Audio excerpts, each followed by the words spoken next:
Olá, pessoal. Boa tarde ou boa noite, né? Estamos aí iniciando nossa atividade, nosso evento hoje, dia 8 de março de 2021. Eu sou a Cíntia Campos, estarei aqui juntamente com o Ademar e com a Poliana. Gostaria de agradecer a presença de todos, a participação de todos aqui que irão nos acompanhar no dia de hoje. Adiantar já meu agradecimento também à Poliana pelo aceite em palestrar aqui, em realizar essa palestra para nós, compartilhar aí um pouco sobre a logística dos imunobiológicos, né? Estamos atualmente acompanhando aí muitas polêmicas, muitas notícias a respeito das vacinas, então é sempre importante também conhecermos um pouco mais, conhecermos os aspectos técnicos, né, relacionados à parte de transporte, de distribuição. Então, gostaria de agradecê-la também, posto que não é um cenário, né, fácil aí, com muitos desafios, imagino que também com uma carga de trabalho excessiva, né, que apenas os trabalhadores da saúde mesmo podem, de fato, conseguir expressar o que estão vivenciando nesse momento. Então, para falar um pouquinho da nossa agenda, vamos fazer a apresentação com a Poliana, mediada pelo Ademar, participante da LALOG. A LALOG é a Liga Acadêmica de Logística, para quem ainda não conhece. Ela é um projeto de extensão do curso de Engenharia de Transportes, formado aí por discentes do curso de Engenharia de Transporte, e aí nós também falaremos um pouquinho sobre ela agora e ao final também, compartilhando um pouquinho sobre essa experiência de participar na LALOG através da fala do Ademar. Então, eu gostaria novamente de agradecer a todos, em nome também da professora Nádia, que não pode estar presente aqui conosco hoje. Então, eu gostaria de passar a palavra para o Ademar, para começar a mediação. Desejo um bom evento. Ademar, Poliana, obrigada. Boa tarde, boa noite.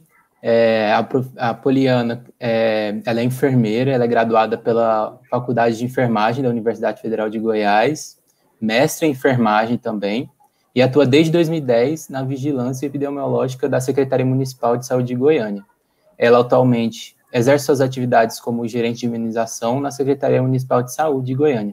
Convido ela agora a fazer a sua apresentação, e é isso, uma boa apresentação a todos, uma boa palestra a todos. Boa noite. Primeiramente, eu gostaria de agradecer o convite, né, para a gente estar aí apresentando, falando um pouquinho sobre a nossa rotina, né, de distribuição de imunobiológicos. É um tema que atualmente tem sido amplamente discutido, né, tendo em vista a aquisição e distribuição das vacinas, né, contra a Covid-19. E também aproveito a oportunidade, né, já parabenizo todas as mulheres, né, que estão participando aqui conosco hoje pelo Dia, né, das Mulheres, e eu me sinto muito lisonjeada por esse convite, né, para estar dividindo aqui com vocês a nossa rotina, né, que não é simples, é um serviço que não é fácil, e que a cada dia que passa é uma dificuldade, um desafio que é posto, né, e a gente dança a música que toca, né, então a gente tem que se adequar, né, à nossa realidade, e que, se tratando de vacinas, de imunobiológicos, ela muda muito, né, ela é muito dinâmica. Vou apresentar aqui, só um minutinho. Bom, então a gente vai falar aqui um pouquinho sobre a logística de distribuição de imunobiológicos, né? Bom, só para a gente situar aqui, a gerência de imunização, ela está ligada, né, no organograma da Secretaria Municipal de Saúde, diretamente à Diretoria de Vigilância Epidemiológica e à Superintendência de Vigilância em Saúde. Por que eu coloco essa situação, né? Porque nem todos os estados e municípios seguem esse organograma, né? Em alguns municípios, a gerência de imunização é ligada à Diretoria de Atenção à Saúde, né? Diretoria de Atenção Primária, e não à Diretoria de Vigilância Epidemiológica. Mas aqui em Goiânia, a gente segue o organograma que também é do Ministério da Saúde. Então, nós estamos ligados diretamente à Diretoria de Vigilância Epidemiológica. Então, a gente trabalha ali juntinho com as investigações, né, de agravos e doenças transmissíveis, né? E muitas das nossas ações são norteadas por essa vigilância epidemiológica que é executada, né, durante todo o ano.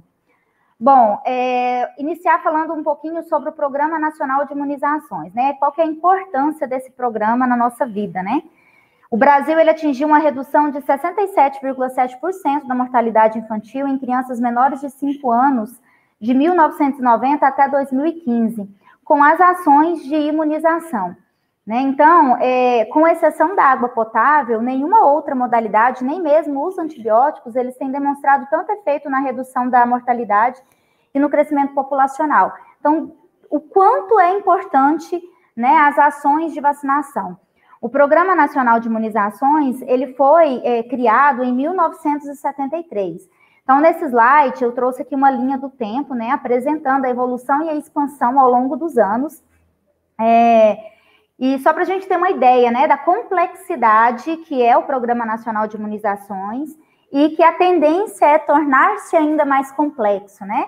Quando ele foi criado, né, o primeiro calendário de vacinação, ele era composto apenas por 4 vacinas, que era a BCG, a de poliomielite oral, a de DTP, que previne difteria, tétano e coqueluche, e a de sarampo.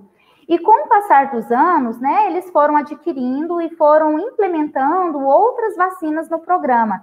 Então, logo veio a de febre amarela, hepatite B, difteria e tétano, veio a da hemófilos influenza tipo B, né?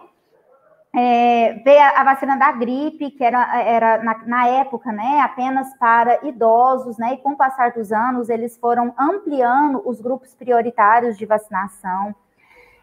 A tríplice viral, que no caso, né, protege sarampo, cachumba e rubéola, então no início era só o sarampo, né, posteriormente foi implementada a tríplice viral e a dupla viral também. Né? Então, houve a implantação da pneumonia, né, da vacina de pneumonia, pneumo 10 valente, de meningite C, rotavírus, né? Então, várias outras vacinas foram adquiridas. As mais recentes, né, a de HPV, hepatite A e a DTPA para gestantes, e a tetraviral, que também são vacinas mais recentes. E agora, esse ano, né, o Ministério da Saúde também adquiriu a pentavalente acelular e a hexavalente acelular, mas essas para os centros de referência de imunobiológicos especiais. Então, antes, a realidade, né, de 4 vacinas, e hoje nós temos aí mais de 44 imunobiológicos sendo distribuídos, né, em quase 35 mil postos de vacinação, que é o número de postos de vacinação, né, do Brasil todo. E entre esses imunobiológicos, nós temos vacinas, nós temos os soros heterólogos, né, que são as imunoglobulinas animais, e os soros homólogos, que são as imunoglobulinas humanas. Então, cada dia que passa, né, o calendário ele fica mais complexo, e com certeza, né, a distribuição e o controle de todos esses imunobiológicos também se tornam mais complexos e os desafios, né, se tornam maiores. Bom, o objetivo da logística, então, é disponibilizar os produtos certos, no lugar certo e no momento certo. Então, o Ministério da Saúde, através do Programa Nacional de Imunizações, né, ele sempre priorizou ter a vacina na unidade. Então, não deixar faltar a vacina, né?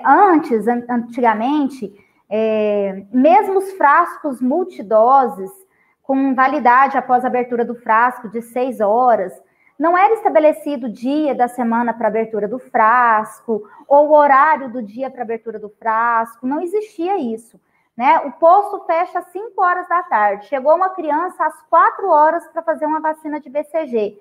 Era aberto o frasco, era aplicado uma dose, e as outras 10 doses eram desprezadas, né? Isso antigamente. Hoje em dia, né, devido à complexidade, devido ao valor agregado em tudo isso, e também pensando, né, no melhor aproveitamento do frasco, já não é possível trabalhar dessa forma, né? Então, a gente tem que ir se adequando à nossa realidade, né? Então, uma situação da BCG, por exemplo, o que antes, né, era feito, independente do dia da semana, independente do horário do dia, a gente abria o frasco e fazia vacina na criança. Hoje, a quantidade de vacinas que são disponibilizadas não nos permite fazer isso. Então, o município ele teve que se adequar. Em Goiânia, como que é feito? Né, nós elegemos algumas unidades, pensando estrategicamente, né, observando a questão, né, de acesso, de demanda pela vacina, né? E aí, Goiânia é distribuída em 7 distritos sanitários. Então, a gente, cada dia da semana, uma unidade de cada distrito desse abre a vacina de BCG. Então, por exemplo, o CAIS Bairro Goiás abre na sexta-feira. É só um exemplo, tá? Eu não sei se o cronograma está sendo esse mesmo, mas ele abre na sexta-feira. Então, ele só vai abrir a BCG dia de sexta-feira, né? E aí, não é feito um agendamento, mas é feita uma orientação do público que procura a unidade para procurar a unidade no dia da abertura do prazo, justamente para evitar o desperdício e para não corrermos o risco, por exemplo, de chegar no meio do mês e não termos mais doses disponíveis da vacina. Então, esse é só um exemplo, né, de uma alteração, de uma mudança que aconteceu ao longo dos anos. Aqui eu trouxe só 2 conceitos, né, de logística, um, né, mais antigo, de 1993, e um outro mais recente, agora de 2006. Então, todas as atividades de movimentação e armazenagem que facilitam o fluxo de produtos, desde o ponto de aquisição da matéria-prima até o ponto de consumo, com o propósito de providenciar níveis de serviços adequados aos clientes a um custo razoável. E um outro conceito, processo que gera valor por meio da combinação da gestão de pedidos de uma empresa, dos estoques, do transporte, do armazenamento, do manuseio e embalagem de materiais, enquanto procedimentos integrados em uma rede de instalações. Então, quando a gente pensa em logística, a gente tem que pensar desde a aquisição da matéria-prima até a oferta, né, para o cliente, né, de uma forma que o acesso seja efetivo, seja rápido e seja com um custo razoável, né? Então, daí essa questão, né, por exemplo, do exemplo que eu dei agora, da vacina de BCG. Né? Então, a realidade é outra, né? Os processos de aquisição também são outros. Hoje nós temos muito mais laboratórios produtores de vacinas do que antigamente. Então, hoje a gente recebe vacina de vários laboratórios. Na época que eram só 4 vacinas, a maioria das vacinas eram de laboratórios nacionais. Então, era daqui do Brasil mesmo, não vinham, né, de laboratórios internacionais. E hoje nós temos diversos laboratórios que fornecem vacina para o Ministério da Saúde. E muitas vezes a gente trabalha com várias vacinas de vários laboratórios simultaneamente. Um exemplo claro é a vacina de Covid-19 agora, que nós temos trabalhado com a Coronavac, que é do Butantan, e a AstraZeneca, a vacina da AstraZeneca em parceria com a Fiocruz. Né? E cada uma tem uma particularidade. O tempo de validade da vacina após a abertura do frasco é diferente, o aprazamento entre a primeira dose e a segunda dose é diferente, e tudo isso envolve a logística. A gente tem que pensar em todas essas particularidades e peculiaridades. Então, antes de iniciar aqui a palestra, a gente estava fazendo os testes, estávamos conversando aqui com a professora Cíntia, o Ademar, Diego, e eu colocando, né, tanto tem sido desafiadora essa campanha, e ainda mantendo toda a rotina, né, que nós estamos mantendo. Bom, mas continuando aqui, né, nesse processo, então, de logística, vem 2 conceitos extremamente importantes quando a gente pensa na logística dentro do Programa Nacional de Imunizações, que é o de rede de frio e o de cadeia de frio. Então, a rede de frio ele é um sistema amplo que inclui uma estrutura técnico-administrativa orientada pelo Programa Nacional de Imunizações, por meio de normatização, planejamento, avaliação e financiamento, que visa a manutenção adequada da cadeia de frio. Já a cadeia de frio, né, é um conceito mais amplo, né, é um processo logístico da rede de frio para a conservação dos imunobiológicos, desde o laboratório produtor até o usuário, incluindo as etapas de recebimento, armazenamento, distribuição e transporte, de forma oportuna e eficiente, assegurando a preservação de suas características originais. Então, quando a gente fala, né, em Programa Nacional de Imunizações, logística de rede de frio, né, nós temos que pensar que qual que é o produto que a gente tem, né, transportado, qual que é o produto que tem que sair lá do laboratório e chegar ao cliente na sala de vacina. São imunobiológicos, são soros e vacinas. E é um produto termolábil, né? Ou seja, ele se deteriora depois de determinado tempo quando expostos a temperaturas não recomendadas. E a consequência dessa oscilação térmica inadequada é justamente a inativação dos componentes imunogênicos e a perda da potência da vacina. Então, a eficácia da vacina, ela pode ser diminuída, né, em situações em que essa vacina ficou exposta a temperaturas inadequadas. E essa temperatura, ela varia de laboratório para laboratório. Até o momento, o Programa Nacional de Imunizações, todos os imunobiológicos, nós trabalhamos com temperaturas positivas, entre +2 e +8 graus Celsius. E cada vacina, dependendo dos seus componentes, elas são mais sensíveis ao calor ou a temperaturas mais baixas.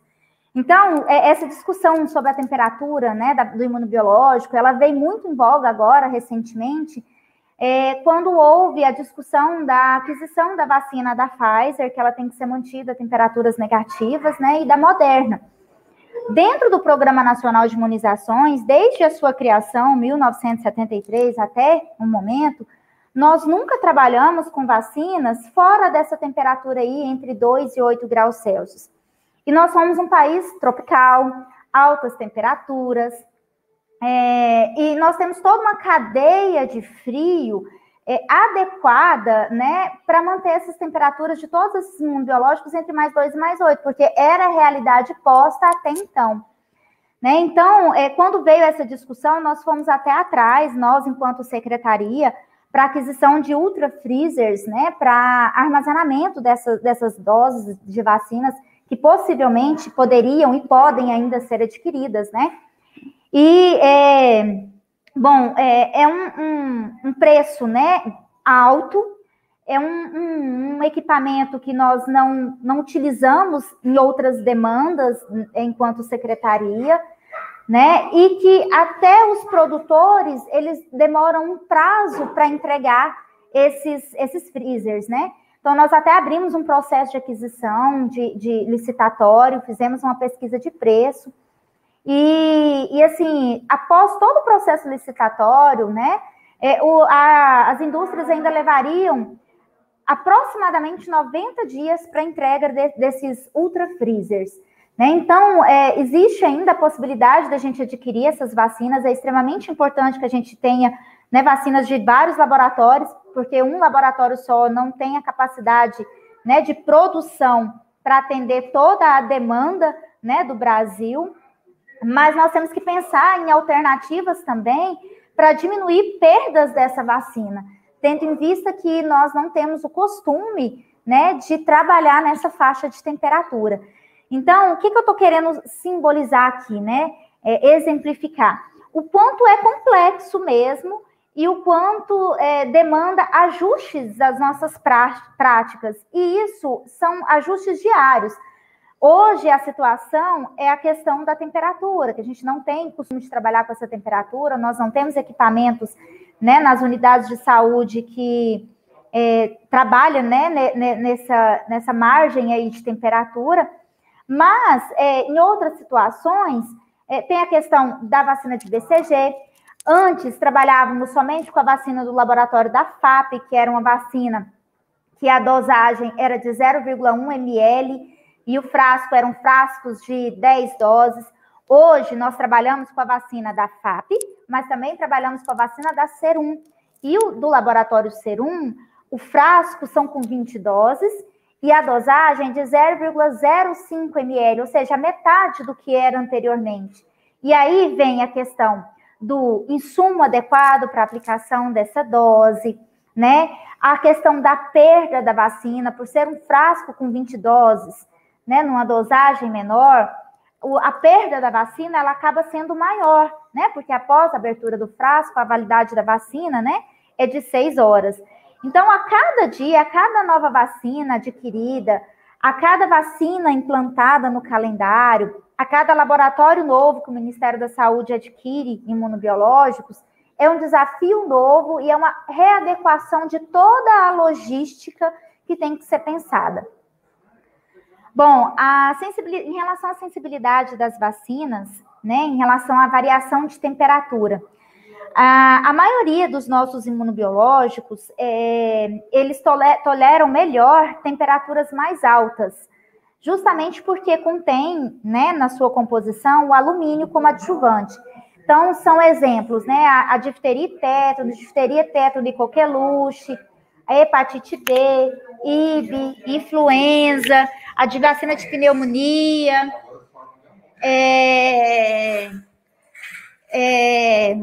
então, a maioria das vacinas que a gente hoje nós trabalhamos, elas toleram melhor a temperaturas mais altas.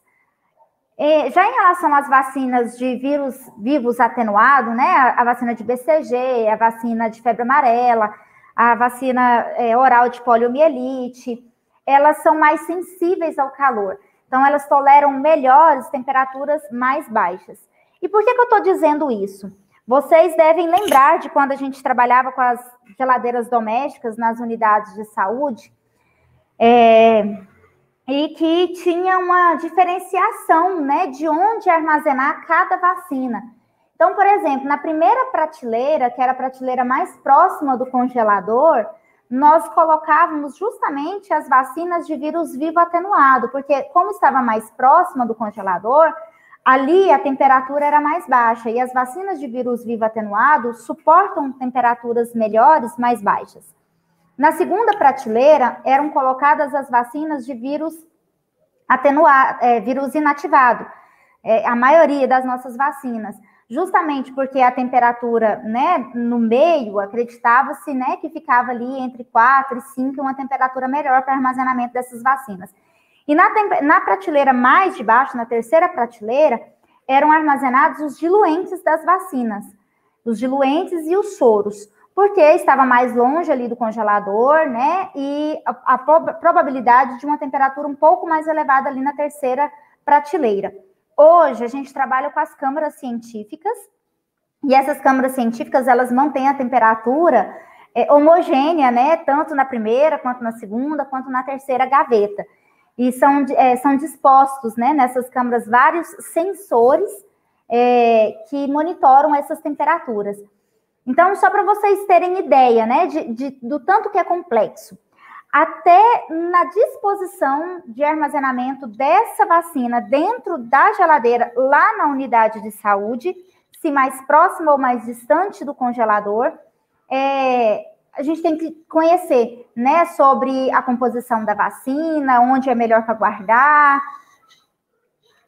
Bom, alguns outros aspectos que denotam a complexidade do gerenciamento de fluxo, né? A questão do prazo de validade.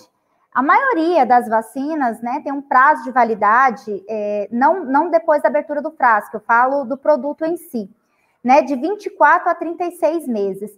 E se a gente for pensando na morosidade dos processos licitatórios, né, de aquisição de qualquer produto, em se tratando de serviço público, né, muitas vezes chegam para nós com esse prazo de validade menor, né? Então, essa característica aí, o prazo de validade, ele limita o tempo médio de permanência dos produtos no sistema logístico. Então, por exemplo, recentemente, nós tivemos que disponibilizar a vacina de pneumocócica 23 valente para trabalhadores da saúde. Ela é uma vacina que ela é disponibilizada para algumas situações nos centros de referência de imunobiológicos especiais. Então, não é um imunobiológico da rotina.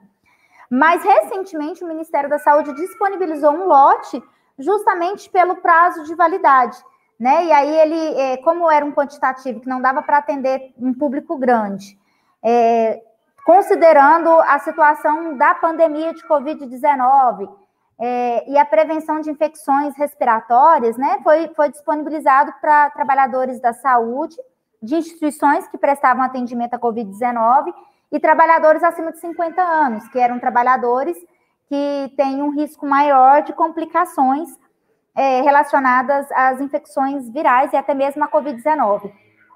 Então, outro aspecto também que denota um pouquinho dessa complexidade aí nessa logística de distribuição de imunobiológicos, é a questão da enfrascagem, né? Então, algumas vacinas, elas vêm com frascos diluídos, outras, elas vêm em frascos liofilizados e mais um frasco com o diluente.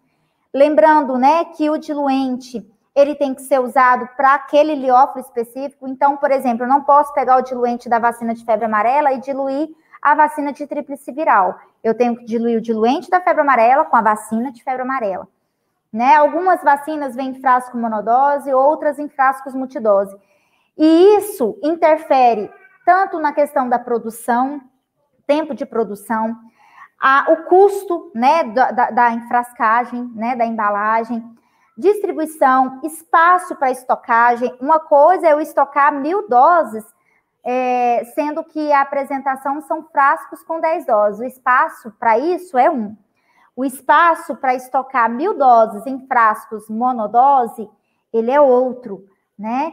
A questão da segurança, a questão de uso de seringas. Então, eu dei um exemplo prático aqui da vacina de BCG, né? Que do laboratório da FAP, a dosagem é de 0,1 ml. Então, eu posso utilizar, né, a seringa de 1 ml, né? Que é graduada de 0,1 em 0,1 ml.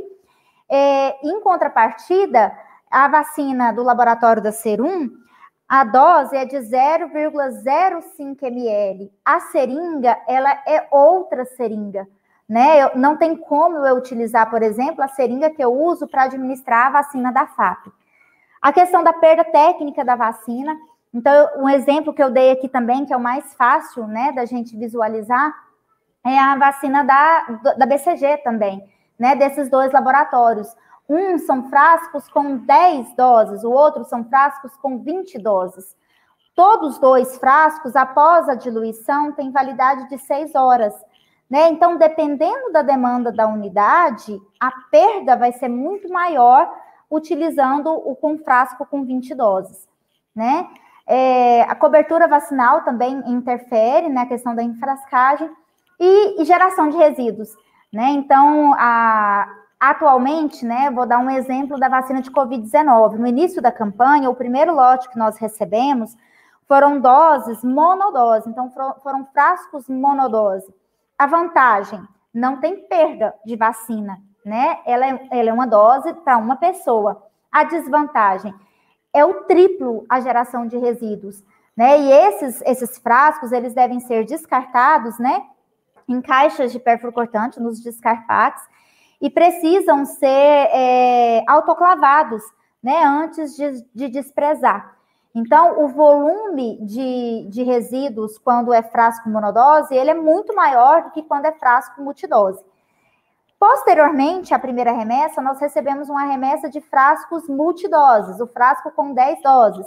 E a validade do frasco após abertura era de 6 horas. Né? A desvantagem, tem que ter um gerenciamento, né, da demanda para não sobrar doses no final do dia, das quais acabarão sendo desprezadas se não tiver público para ser administrada, né? Em contrapartida, gera bem menos resíduos, ocupa bem menos espaço para estocagem, né? E pensando nisso, né, eu coloquei lá na linha do tempo, vamos voltar lá na nossa linha do tempo. Em 1973, quando foi criado o Programa Nacional de Imunizações, eram 4 vacinas.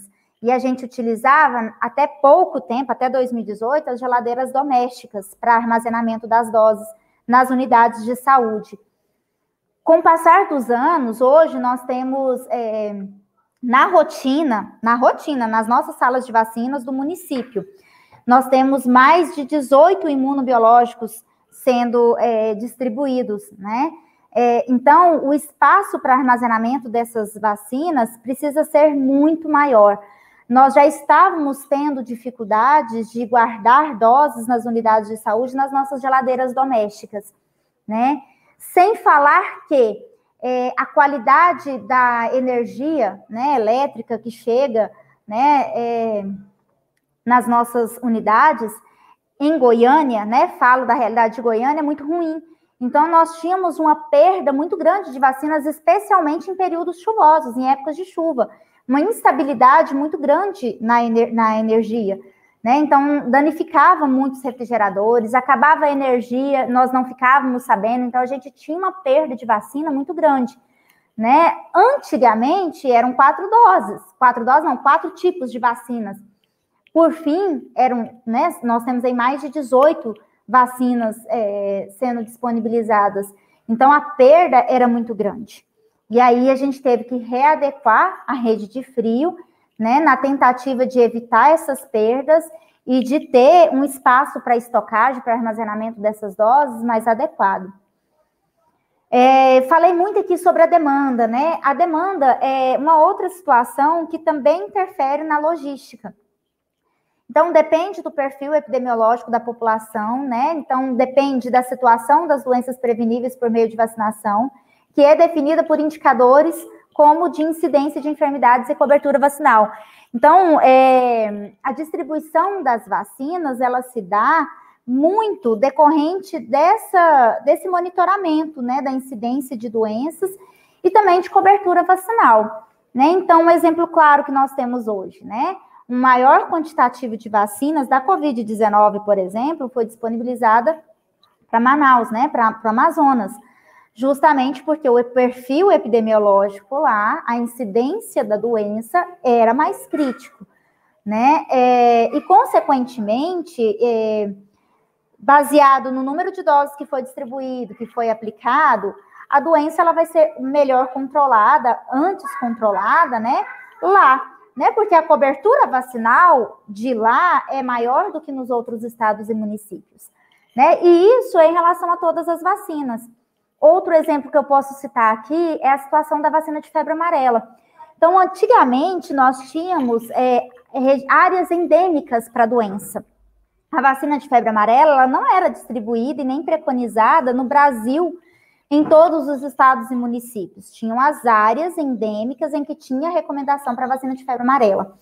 No entanto, né, a doença ela é dinâmica, a incidência de doença ela é dinâmica, né, e ganhou, né, os corredores ecológicos aí, e hoje o Brasil como um todo é uma área com recomendação para vacina de febre amarela, né, até 2019 não era, né, então é uma situação, uma mudança recente. Então hoje todos os estados, todos os municípios têm a vacina de febre amarela na rotina, né, crianças aos 9 meses, e depois um reforço aos 4 anos, e posteriormente, né, após 5 anos, a pessoa preconizar dose única até 59 anos de idade.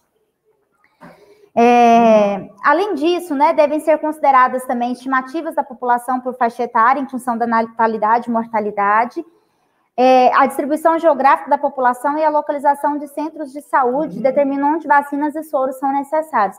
Então, a distribuição, né, de vacinas e soros, eu falo isso enquanto nível federal, estadual e municipal.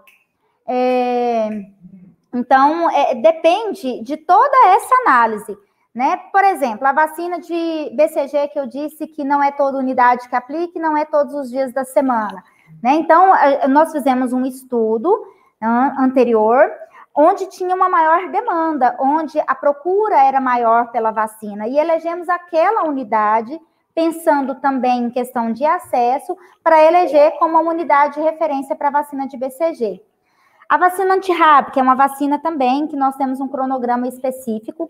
Antigamente, nós tínhamos a vacina antirrábica em todas as unidades de saúde, seja PSF, CAIS, enfim.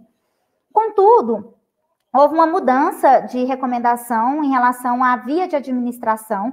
Então, ela era uma vacina que era administrada pela via intramuscular e ela era dose única, né? E em 2018 houve a mudança, agora ela é intradérmica, a vacina. Então, ela é administrada 0,1 ml no deltoide direito e 0,1 ml no deltoide esquerdo. E um frasquinho que antes era para uma pessoa só, hoje ela é para 2 pessoas. E a validade do frasco após abertura, né, após ser diluída, é de 6 a 8 horas. Então, não era mais viável manter a vacina disponível em todas as unidades de saúde, porque a perda seria muito grande.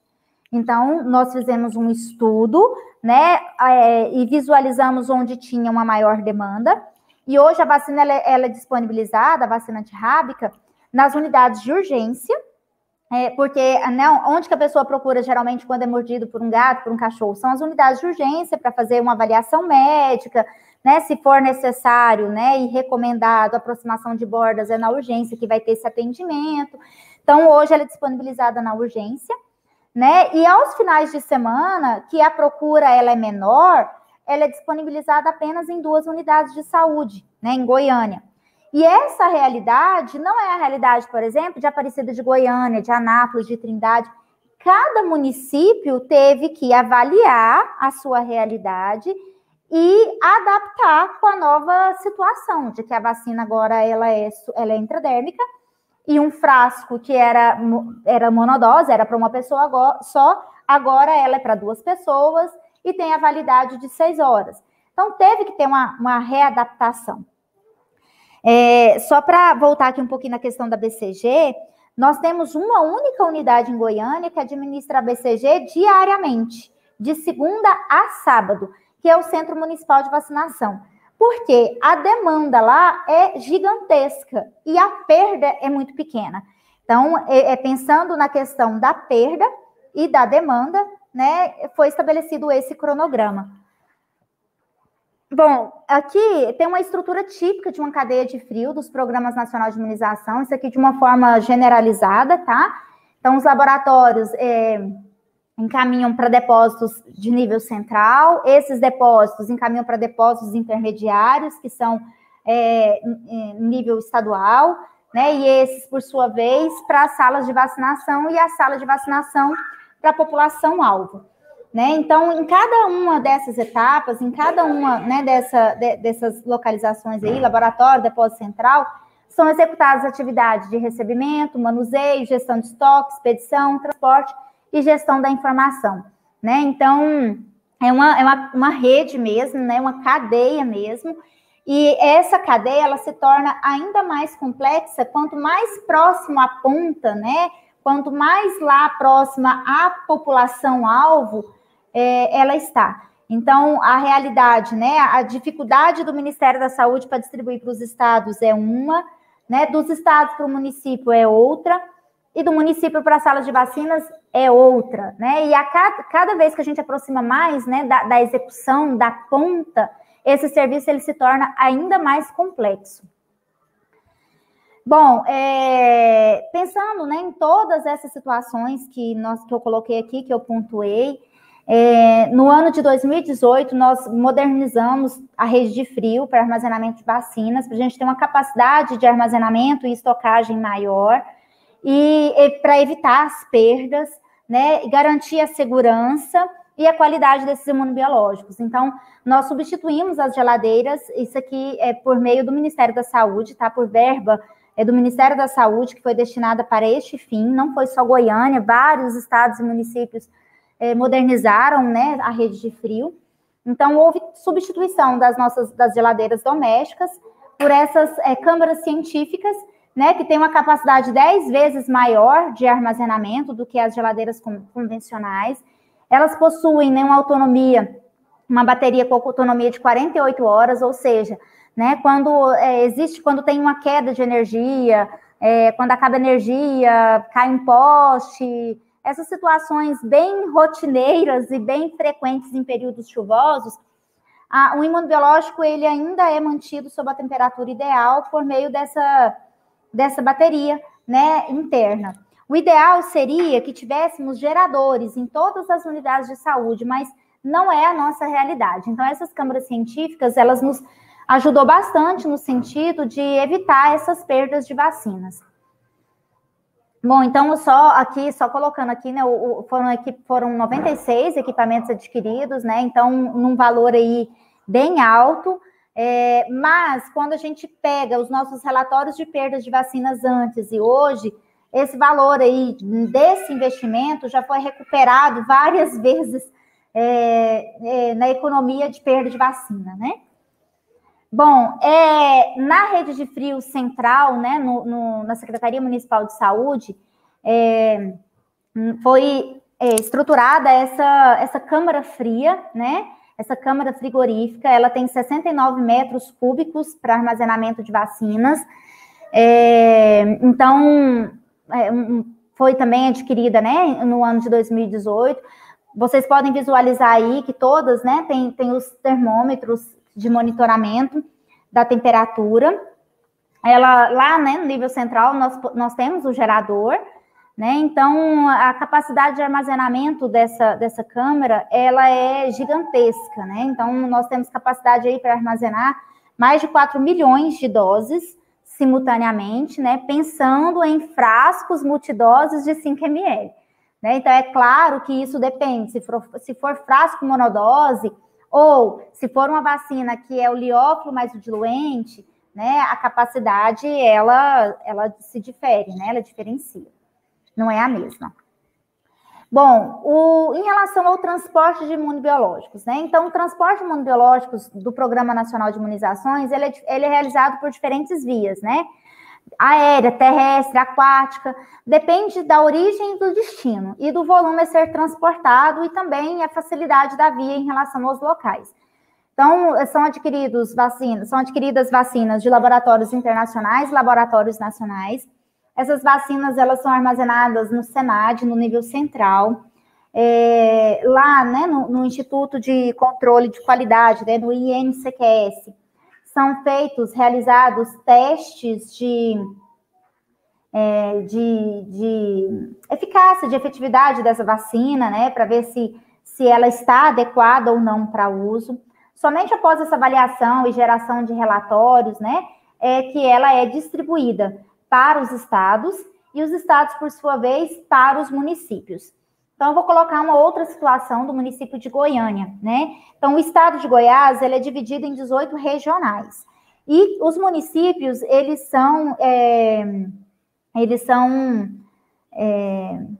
ligados, né, às regionais. Então, por exemplo, a Goiânia é ligada à Regional de Saúde Central.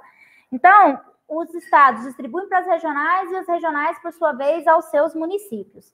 Goiânia, né, por ser a capital, por demandar um maior volume de vacinas, tem, né, um maior público, a população maior, e pela capacidade de armazenamento, nós sempre pegamos vacinas diretamente do nível estadual, da rede de frio do estado, e não da regional. Né? Então, a Aparecida de Goiânia também pega a vacina direto no estado, não passa pela regional. Né? Então, a regional, ela se encarrega dos municípios menores, justamente pela capacidade de armazenamento. Então, quase que o que a regional armazena para todos os outros municípios, eu não vou falar isso com precisão, mas se não for menos, é igual ao volume que só Goiânia recebe para vacinar o público de Goiânia. Né? E o município, por sua vez, distribui para as salas de vacinas. Nesse fluxo é fundamental, né, de fundamental importância, o controle da temperatura e de todos os outros aspectos que possam comprometer as características de origem do produto. Então, como que são distribuídas essas vacinas, né? Elas são distribuídas em caixas térmicas, né, com os gelox. E nessas caixas, né, a gente coloca um termômetro de cabo extensor. Então, aqui são os instrumentos para monitoramento e controle da temperatura. Então, nós temos os termômetros digitais, que verifica a temperatura máxima, mínima de momento. Os termômetros de cabo extensor, né? Esse de capelinha é um termômetro mais antigo que a gente utilizava. Hoje em dia, a gente não utiliza mais ele. E as vacinas, elas são transportadas, então, nessas caixas climatizadas. Então, a climatização dessas bobinas de gelo reciclável, desses gelócleos, para o acondicionamento de vacinas em caixas térmicas, é uma etapa fundamental para a garantia da qualidade e segurança dessas vacinas no transporte e também na atividade diária da sala de vacina. Quando a gente fala assim, climatizar, né, é manter esse gelox, né, esse gelo, de forma que a temperatura interna da caixa seja mantida entre mais 2 e mais 8 graus Celsius. Né? Então, todo dia pela manhã, vou falar da nossa rotina, né? Um técnico nosso, ele chega na imunização, ele retira essas placas de gelo que ficam armazenadas em congeladores, né, em freezers, e dispõe, né, em bancadas de pedra e monitora a temperatura ali até ela chegar a 0 graus. Então, esse processo ele demora de 30 a 40 minutos, esse processo de climatização dessas bobinas. Né? Mas ele é extremamente importante, porque se eu pegar do freezer essa bobina e colocar já dentro da caixa, certamente a temperatura dessa caixa vai ficar fora do adequado, vai ficar menos de mais 2 graus Celsius. né? Então, é necessário fazer essa climatização. E em dias muito quentes, ou que essa caixa ela é muito manuseada, aberta várias vezes, muitas vezes a gente tem que fazer a substituição dessas placas de gelo, né? Então, tem que ser monitorada durante o transporte, durante todo o dia de trabalho nas unidades de saúde. Em unidades de saúde que tem uma demanda pequena, né, que são poucas crianças atendidas no dia, muitas vezes eles não montam essas caixas de vacina, de trabalho, eles retiram a vacina diretamente da geladeira. Não tem problema nenhum. Mas quando a demanda é muito grande, para não ficar abrindo demais, né, a câmara científica, para não entrar ar quente, desestabilizar toda a temperatura, né, da geladeira, da câmara, a orientação é que sejam montadas essas caixas de trabalho. Bom, então, alguns desafios aqui que a gente enfrenta diariamente, né, na distribuição dessas vacinas aí nessa logística. Em relação, né, ao Ministério da Saúde, ao Programa Nacional de Imunizações, aos estados todos, né, essa área territorial com dimensões quase que continentais, né, do Brasil, dificulta muito a distribuição, aumenta a distância percorrida pela vacina do laboratório produtor até a população e tornam mais complexas as atividades de previsão e coordenação de fluxos de produtos na redistribuição. Então, a gente tem que ter muita clareza, né, qual que é o índice de perda técnica da vacina, qual que é a população a ser vacinada, para não ter os desabastecimentos que a gente vivencia, né? E nós temos que pensar que nós temos várias realidades, né? Então, em alguns locais, essa vacina ela só chega com o transporte sendo realizado por barcos em épocas de cheia dos rios, ou se não, por avião com auxílio das Forças Armadas, por exemplo, né, na região amazônica. Carência de infraestrutura de transporte, como rodovias não pavimentadas ou mal conservadas, isso também dificulta a distribuição eficiente dos produtos às salas de vacinas. A supervisão ela tem que ser diária, né? Então tem que ser um acompanhamento muito próximo, não só para essa questão de perda, para essa questão de demanda, para fazer a distribuição conforme a necessidade, mas também porque o calendário de imunização ele muda com muita frequência, né? Anualmente a gente tem vacinas sendo implementadas e calendários sendo alterados e modificados, até via de administração, né? O que era antigamente só intramuscular, né? Hoje ela pode ser intramuscular ou subcutânea. E quando é que eu vou usar a via intramuscular ou subcutânea? Né? Por exemplo, a vacina antirrábica, o manual traz, né, a bula traz que após diluição ela vale de 6 a 8 horas. E aí, eu vou considerar 6 ou eu vou considerar 8 horas? Quais são os critérios para eu considerar 6 horas de validade ou 8 horas de validade? Então, tem que ter uma supervisão próxima, uma investigação operacional e epidemiológica para saber da necessidade. Então, geralmente a gente tem, né, vira e mexe, tem um macaco que é morto, né, que aparece morto aqui em regiões de mata fechada, aqui em Goiânia, no município, vocês devem ter acompanhado isso aí pelas mídias. Então, a demanda pela vacina de febre amarela naquela região onde houve a morte de algum macaco, ela aumenta, né, e isso, quem que vai me sinalizar? Essa investigação epidemiológica, né, e nesses casos precisa ser feitos, né, bloqueios vacinais. A mesma situação acontece com sarampo, com cachumba, né, com meningite. Então, tem que fazer esse acompanhamento. E a avaliação do desempenho das atividades de forma rotineira e sistemática. Bom, as vacinas, né, elas vêm pelo Ministério da Saúde e o Ministério da Saúde, ele utiliza um sistema de informação de insumos estratégicos, que é o CIES. Então, são emitidas notas de fornecimento e vem lá a quantidade, o valor, e tem um quantitativo previsto, né, de cada imunobiológico. E o município, ele sempre tem uma briga, né, do tamanho do mundo com o Ministério da Saúde, porque a maioria dos dados, né, são já ultrapassados, né? O último IBGE que a gente tem, que nós tivemos, tem mais de 10 anos.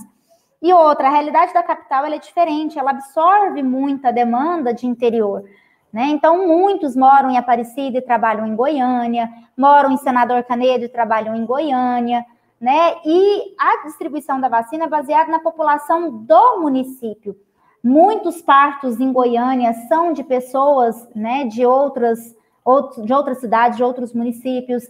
e a pessoa, né, ganha neném aqui, às vezes fica aqui por um período maior, porque tem um familiar que vai ajudar aqui. Então, essas primeiras doses de vacinas acabam sendo aplicadas, né, no município maior.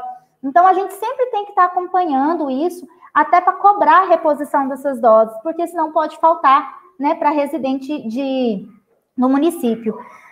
Uma situação recente que tem acontecido é justamente com a vacina de Covid-19, né? Então, geralmente em campanhas, as vacinas elas não são registros nominais, são feitos registros em planilhas e é um controle quantitativo de doses, né? Diferente do que tem acontecido, né, na campanha de Covid, e a tendência, na verdade, eu acredito que daqui para frente todos os registros serão nominais pelo CPF. Só que, por exemplo, a dose que é aplicada aqui em Goiânia, que é utilizada de um estoque que veio para o morador de Goiânia, é aplicado no morador de outro município. Essa dose, quando ela é registrada no sistema, ela vai contabilizar para o município de residência. Então, muitos, né, até nos questionaram, porque a gente nunca exigiu o comprovante de endereço para vacinação. Realmente não, a vacina não tem fronteiras, não tem área distrita, é livre demanda, né? Mas, para a vacina de Covid, por exemplo, teve que ser estabelecida essa estratégia de comprovar o município de residência, justamente para ter o controle do número de doses recebidas e aplicadas, porque a dose que é aplicada no morador de um outro município é contabilizada para um município de residência, não para um município que aplicou a dose. Então, isso para nós é uma novidade, né? Nas vacinas de rotina, que é registro nominal, isso acontece. Só que aí a gente puxa o relatório, mostra, olha, nós tivemos tantas doses feitas em moradores de outros municípios. E geralmente a gente consegue a reposição dessa vacina. Mas na situação da Covid-19, tem sido diferente, né? Primeiro que o sistema ele não permite gerar esse relatório por município de residência, a gente gera da nossa produção, então não tem como eu comprovar que eu vacinei tantos de outro município para receber essa reposição dessa dose, né? E também é uma vacina que tem escassez de fornecimento. Vocês têm acompanhado, né, a questão da aquisição do imunobiológico e toda, né, a polêmica relacionada a essa situação. Então, é uma vacina que não está com uma disponibilidade para 100%, né, da população. Então, tem sido elegidos grupos de prioritários, né, que também é uma outra estratégia muito utilizada pelo Ministério da Saúde em todas as vacinas. Então, as vacinas, por exemplo, a de HPV, né, ela é indicada para crianças de 9 até 14 anos de idade, no caso de meninas e meninos de 11 a 14 anos, né? Mas, por quê? Né? Porque nessa faixa etária, supõe-se que a pessoa ainda não entrou em contato com o vírus, porque provavelmente ainda não iniciou a atividade sexual. Então, a efetividade, a eficácia e mesmo o investimento, né, na vacina, ele é melhor, ele é mais justificável, né, do que, por exemplo, aplicar num adulto que já entrou em contato com o vírus, que sabidamente já contraiu o vírus e que a vacina não vai ter eficácia nesse caso, né? Então, até essa questão da faixa etária, né, até qual faixa etária a vacina é preconizada, tudo isso é baseado na vigilância epidemiológica das doenças imunopreveníveis. Aqui eu trouxe, mas eu já explanei muito, nós já estamos aqui em cima da hora, né, já falta 5 para 7, então eu vou passar aqui muito rapidamente a nossa realidade, a rede municipal de vacinação de Goiânia. Então, nós temos 7 distritos sanitários, ao todo nós temos 72 salas de vacinas, aberta para livre demanda. Ao todo são 84, mas algumas dessas salas, elas são para demanda interna, né, que são centros de referência de imunobiológicos especiais e as subunidades dos CRIs. Então, não atende demanda externa, só demanda interna. Então, para demanda externa, para livre demanda, são 72 salas de vacinas. E a rota de distribuição de imunobiológicos em Goiânia, ela é semanal. Então, mesmo que a gente tenha adquirido novas câmaras científicas que têm capacidade de armazenamento muito maior do que a gente tinha quando a gente utilizava geladeira doméstica, a gente ainda mantém rota semanal, justamente pensando na questão das perdas, embora a gente tenha todo um processo, né, visando a segurança, a gente tem plantão de imunização, então 24 horas, 7 dias da semana, o tempo todo tem alguém que monitora, Essas câmaras, elas possuem alarme que aciona o plantão da imunização quando acaba a energia ou quando acontece qualquer outro problema. Então, tem um tempo para a gente socorrer e evitar a perda da vacina, mas ainda assim a gente mantém repasses semanais. Então, semanalmente, as unidades repassam o estoque para nós, a gente acessa, aliás, o estoque deles por meio do sistema e faz a previsão de consumo para a semana. E é encaminhada a rota de distribuição, a rota de vacina. Né? Aqui eu falei do cronograma de aplicação da BCG, né? Eu já explanei muito sobre isso, eu vou passar. A vacina antirrábica, da mesma forma, eu também já pontuei. Né? O soro antirrábico. O soro antirrábico, antigamente, nós tínhamos disponíveis em todas as unidades de emergência. Né? Hoje em dia, por conta da escassez de fornecimento, outras estratégias tiveram que ser implementadas.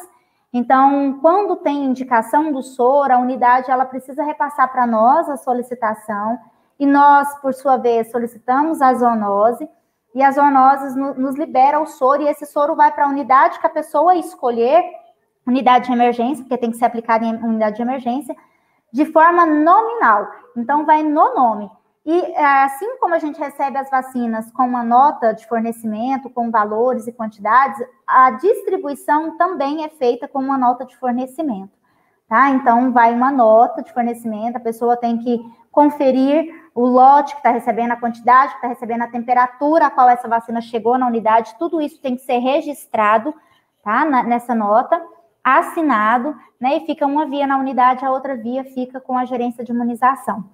E mensalmente, é rotina nossa, avaliar o boletim de doses aplicadas no mês, com o boletim de doses disponibilizadas para analisar essa perda.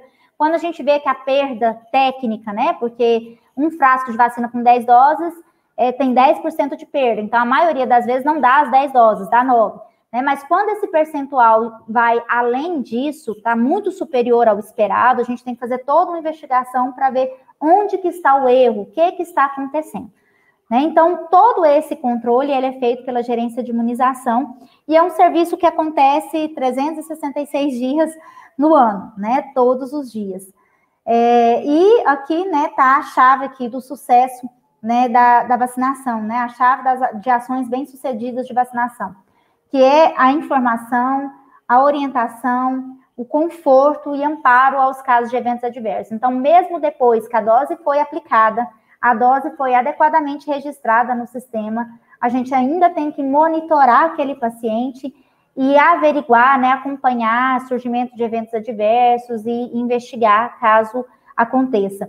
E essa investigação, ela é extremamente importante porque nós já tivemos situações em que teve que alterar a dose, teve que alterar intervalo entre doses, teve que suspender lote de vacina, né? Então, tudo isso, a investigação de eventos adversos pós-vacinais podem nos indicar, né, qualquer situação adversa que venha acontecer e mudanças de condutas.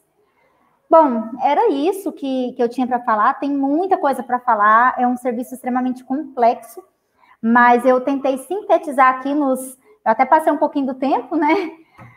Mas para vocês terem uma noção, né, de como que é esse trabalho no nível municipal. Obrigada, e eu estou à disposição aí para as dúvidas que surgirem.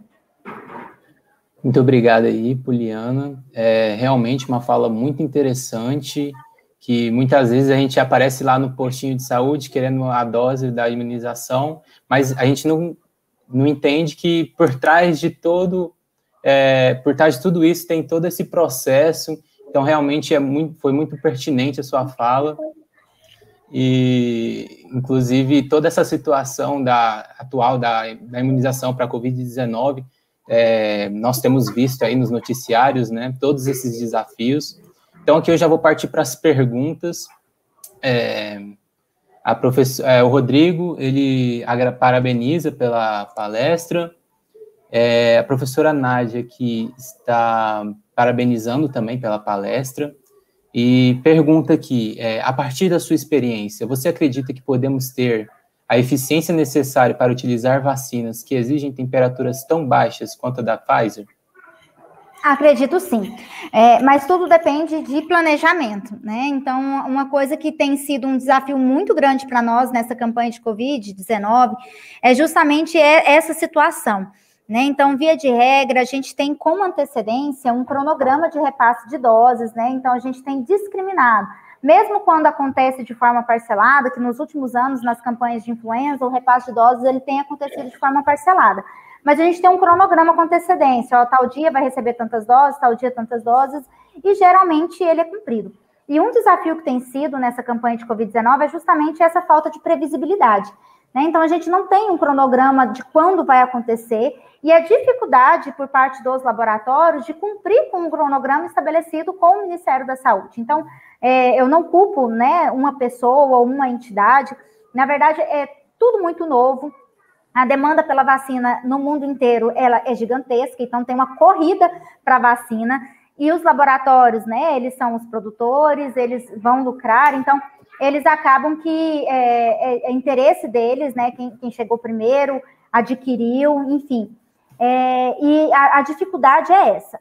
É possível a gente trabalhar com a vacina de menos 70 graus, menos 20 graus? É possível sim.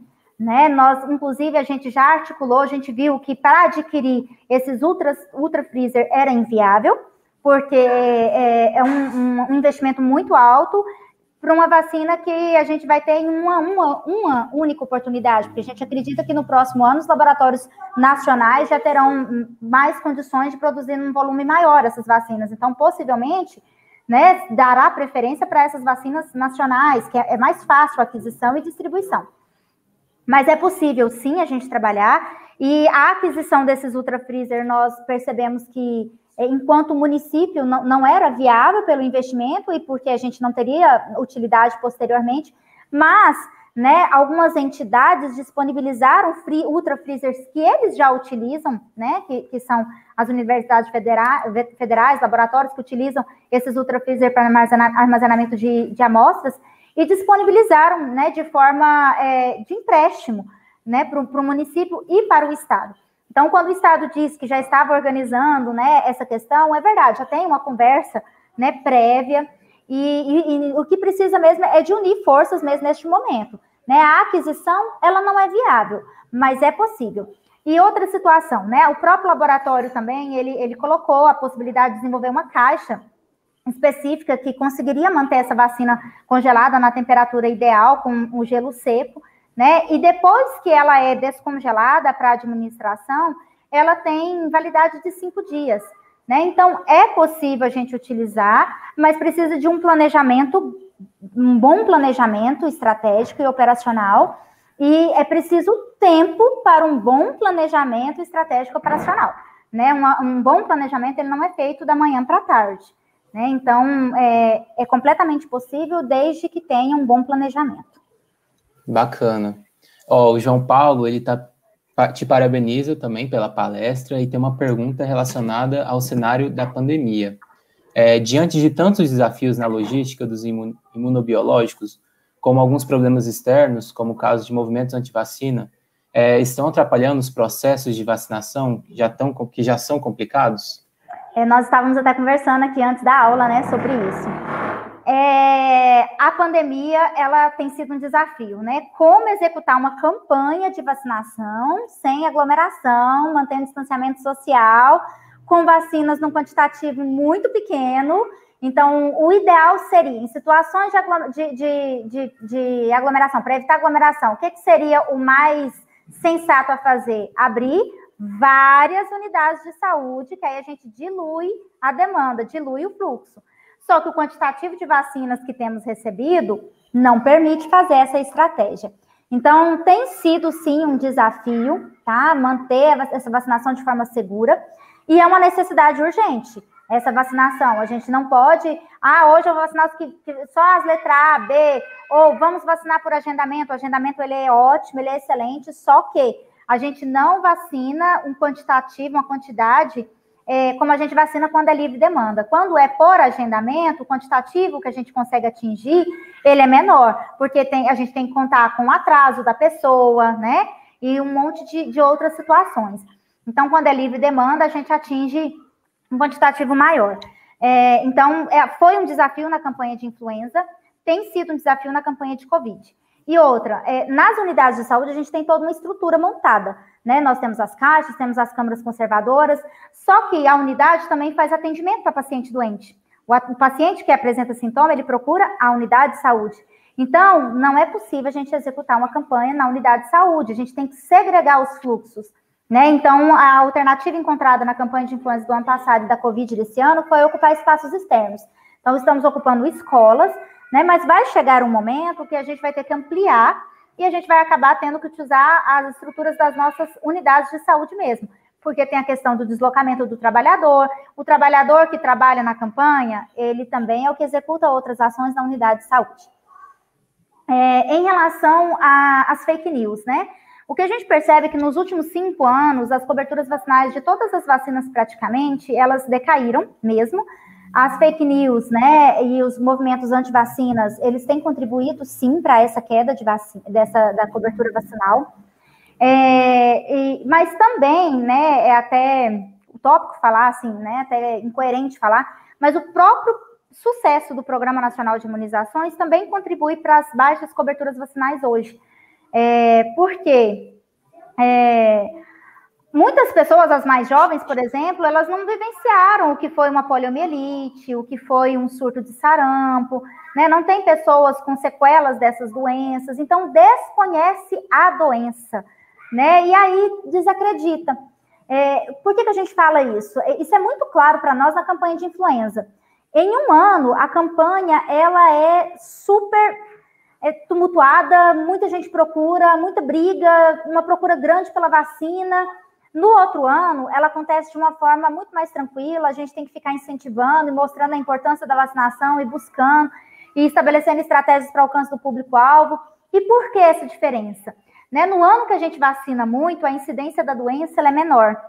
Aí, no outro ano, vacinou menos, né? A procura pela vacina foi menos, aí a incidência da doença ela é maior. Aí, no outro ano, a pessoa procura. Então, é cíclico, a campanha de influenza é cíclica. E as demais vacinas do calendário, da rotina, como já tem muitos anos que a gente não vê uma poliomielite, um surto de poliomielite está erradicado há muitos anos. O sarampo, há quantos anos que não estava erradicado? Então, a gente acaba desacreditando na doença, ou desconhece mesmo a doença, né? E deixa de lado as vacinas, esquece das vacinas. Mas a gente tem que ter na cabeça que, né, só foi possível controlar essas doenças e erradicar com as ações de imunização. E se tivermos baixas coberturas vacinais, a gente vai ter pessoas suscetíveis, ou seja, não imunes, e isso vai favorecer a recirculação, né, a circulação do vírus, né, e a incidência dessas doenças. Legal. O professor Rodrigo também deixou um comentário super interessante aqui. No Dia Internacional da Mulher, essa palestra é simbólica, pois ratifica que a competência e o sucesso de vocês não deve ser exaltada só hoje, mas sim todo dia, realmente. Obrigada.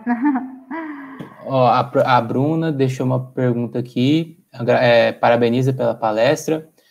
Como funciona o processo de aquisição dos imunobiológicos pelo município? A demanda é repassada ao ministério que as envia ou existe algum edital ou algo similar?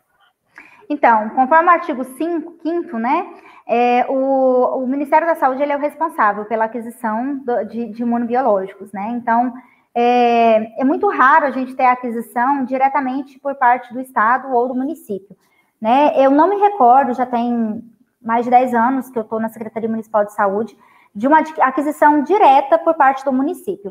Então, as vacinas que são preconizadas pelo Programa Nacional de Imunizações, todas elas são adquiridas pelo Ministério da Saúde.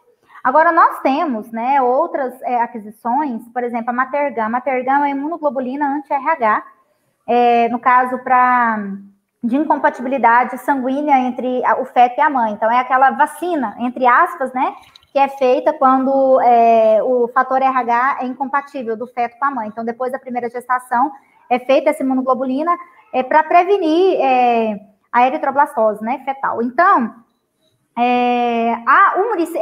essa Matergan, né, essa imunoglobulina anti-D, ela não é adquirida, ela não é preconizada pelo Programa Nacional de Imunizações.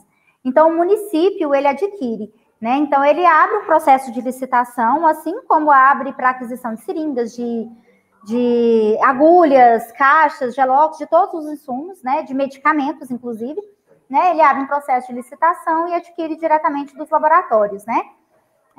Outro exemplo também é a palivizumab, né, a palivizumab também é uma imunoglobulina, ela é indicada para evitar complicações pelo vírus sincicial respiratório, e é feita em crianças com tem algumas situações específicas de indicação, cardiopatas, prematuridade extrema, enfim. Essa também não é disponibilizada pelo Programa Nacional de Imunizações, o município adquire, né? E a aquisição, ela não é feita pela gerência de imunização. Quem toma conta, né, dessa aquisição, tanto a Matergan é pela gerência de ciclos de vida, e a palivizumab pela gerência, pela farmácia, né, de medicamentos. E, então, a gerência de imunização, ela é responsável pelos imunobiológicos que são disponibilizados pelo Programa Nacional de Imunizações, né? Mas a aquisição por parte do município, ela é feita por processo licitatório. Alguns municípios adquiriram a vacina de HPV, né, para ampliar a faixa etária, aconteceu isso, e agora veio, né, a discussão da aquisição da Covid-19. Mas só deixando claro, né, é de responsabilidade do ente federal. Entendido. Professora Nádia agradece, não só pela explicação, mas pelo trabalho importante que vocês realizam, né? Imagino que também todos os profissionais da saúde, especialmente nesses tempos de pandemia, é realmente um trabalho muito importante, muito honroso, né? Agradeço. O João Paulo comenta aqui que ótima explicação, que nunca imaginou que a própria imunização da população iria diminuir a procura pela vacina. E a Bruna também agradece pela resposta, e é sempre bom descobrirmos o que está por trás do que visualizamos na ponta. Mais uma vez, parabéns pela palestra. Muito obrigada. Bom, não tenho mais pergunta aqui por enquanto. Muito obrigada, agradeço ao Ademar, agradeço a Poliana. A Poliana realmente brilhante a palestra, né? De fato, poder conhecer um pouquinho mais sobre todo o procedimento, o processo logístico, né? De transporte, de distribuição, contribui para essa valorização da ciência, para a valorização do trabalho, de fato, que nós não vemos, né? Como a Bruna também comentou aqui, muitas vezes vemos só a ponta e aí não temos esse conhecimento todo do que está por trás de fato, né? Então, todas as relações, todos os insumos necessários, né? Então, quando se fala da vacina, não é apenas a matéria-prima para a vacina, não é apenas a vacina em si, mas todos os insumos, todos os profissionais também, né? Envolvidos em todo esse processo, lidar com isso em meio a tantos desafios, especificamente nesse momento de Covid, realmente conhecer um pouco mais faz com que esse trabalho que já estava sendo valorizado, tenho certeza por todos, fique ainda mais valorizado, né? Então, só tenho a agradecer também pelo aceite, em meio a todo esse caos, em meio a toda essa carga de trabalho, ainda assim você gentilmente se disponibilizou para vir aqui compartilhar com a gente todo o seu conhecimento, toda a sua experiência, né? Agradecer também a participação de todos aqui no chat, professor Rodrigo, professora Nádia, em especial. Gostaria também de agradecer a todos os alunos, né, todos os estudantes que estiveram aqui presentes, ao Diego, pelo suporte durante a transmissão, e relembrar, né, que o evento também foi organizado pela LALOG, né, pela Liga Acadêmica de Logística, a qual a Ademar faz parte, e que estará, né, a partir de amanhã, com o processo de inscrição aberto para fazer parte. Ademar, se puder comentar um pouquinho para a gente. Exatamente, amanhã começam as inscrições para o ingresso, para os interessados que querem participar da LALOG. Amanhã vai ser divulgado o edital. Então, é um convite aí a todos que gostam dessa área. Eu, por experiência própria, assim, gosto bastante de participar, de fazer parte da LALOG, então fica o convite aí a todos. Obrigada, Ademar. O edital, né, será disponibilizado no site do curso. Também podem acompanhar pelo Instagram, né, da LALOG. Poliana, gostaria de te agradecer novamente, deixar esse espaço para você também poder finalizar com a sua palavra. Bom, eu espero ter, né, elucidado aí um pouquinho as dúvidas de vocês, né? Eu coloco a gerência de imunização à disposição.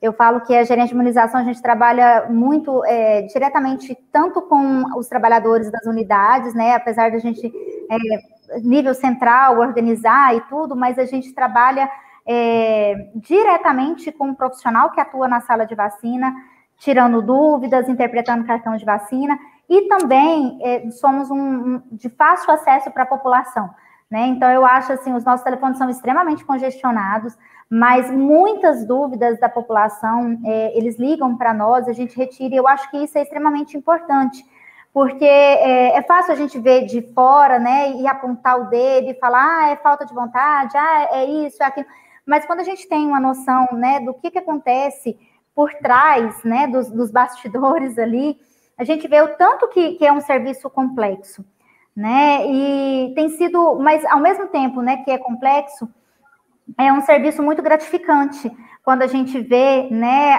doenças sendo erradicadas, controladas, né, e assim, foi uma felicidade muito grande, a gente sabia que seria um ano muito difícil, nós não paralisamos a nossa rotina, nós iniciamos a campanha de Covid, vamos ter a campanha de influenza, então nós teremos campanhas acontecendo simultaneamente, todos esses desafios aí de logística e de operacionalização que eu pontuei, mas ainda assim ficamos extremamente felizes quando iniciamos a vacinação, de forma tímida, né, porque a quantidade de doses que a gente recebeu são poucas doses, a gente tem que lidar com priorização, quando a gente vê que a necessidade ela é geral, né, mas nós iniciamos, e em breve, né, eu acredito que a gente vai ampliar essa vacinação, e nós vamos ter controlado a doença, uma doença que matou aí milhares de pessoas, né, com uma simples, não estou minimizando, né, mas com uma vacina, né, com uma ação tão importante.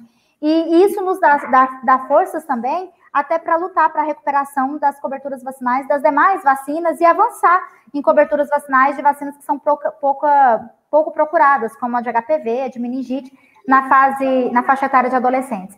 Então, uma satisfação muito grande eu poder contribuir com vocês, mostrar um pouquinho, né, do que a gente executa. Só para pontuar aqui, a nossa equipe não é uma equipe grande, tá? Nós somos pouco mais de 12 pessoas lá na gerência de imunização para executar todo esse trabalho, né? É um trabalho árduo, mas é um trabalho que traz muito conforto, né? Muita satisfação quando a gente vê a criança protegida, o idoso, né? Seja quem for. É muito gratificante poder contribuir com esse processo, né, de imunização. Coloca a gerência de imunização à disposição. No meu slide eu coloquei lá o meu e-mail pessoal e os nossos ramais, tá? E estamos abertos. Agora, recentemente, nós não temos recebido visitas, né? Mas a gente, por conta da pandemia e toda essa situação. Mas a gerência de imunização é um espaço aberto, inclusive para visitas técnicas lá no local, lá na rede de frio, para conhecimento, né, dessa cadeia de frio e para entender um pouquinho, né, visualizar, né, aqui eu falei, mas para visualizar tudo que eu disse, tá? Estamos à disposição, muito obrigada. Eu que agradeço novamente, em nome de todos aqui, Poliana. Muito bacana também saber dessa possibilidade, então esperamos, né, que em breve tenhamos todos aí um novo cenário, né, um cenário positivo, com o sucesso da vacinação e que consigamos voltar ao normal, né, aos poucos, pelo menos, e que consigamos então, também fazer essa visita aí, não mais de modo virtual, mas que consigamos estar todos juntos, tá? Agradeço novamente a você, a toda a sua equipe, a todos os profissionais também que estão envolvidos, né? Ademar, gostaria de fazer... Agradecer também pela palestra, realmente muito interessante, e sim, realmente, como a Bruna disse, como havia comentado ao fim da palestra, é muito interessante ver o que ocorre lá saber o que ocorre por trás da ponta, não é mesmo? Então, realmente parabenizo a Poliana pela palestra, agradeço o convite para ser mediador aqui dessa palestra, e é isso. mais uma vez, muito obrigada. Desejo todo sucesso também durante a vacinação, que esses desafios aí sejam todos superados, né, por vocês, e que tenhamos todos aí um bom cenário de saúde. Né, trabalhamos por isso. Muito obrigada, Poliana, obrigada, Demar, obrigada, Lalog, obrigada a todos que participaram aqui nos ouvindo. Boa noite, gente. Boa noite.